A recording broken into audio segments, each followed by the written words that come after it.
Hello guys, good morning. Magluluto ako ng aming ulam ngayon.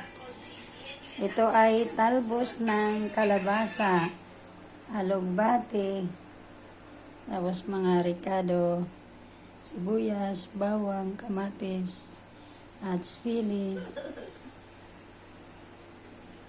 Ito ay katas ng oraro para pangtalagkit ng ulam. Ito ay manok. Luluto ako ngayon.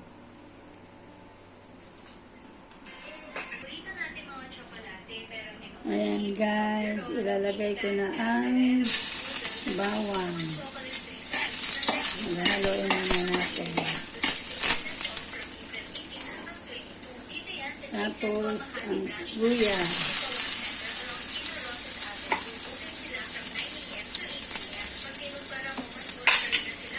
Susunod ko na rin yung kamatis.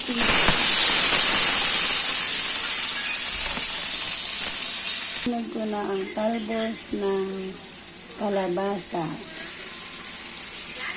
Yan, inuuna ko guys para lalambot siya.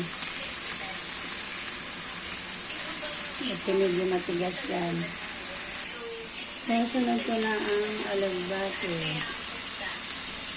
Tapos, takpan ko muna yan guys para mabilis maluto.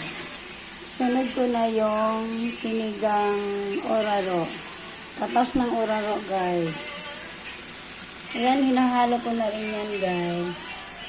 Mamaya-maya lalagyan ko na yun ng tubig. Bago ko lagyan ng mga lalagyan ko ng ginsa mix. Ayan na guys, nilagay ko na yung manok. Papatulong ko na lang. Pagkatapos lagyan ko na ng magic sarap.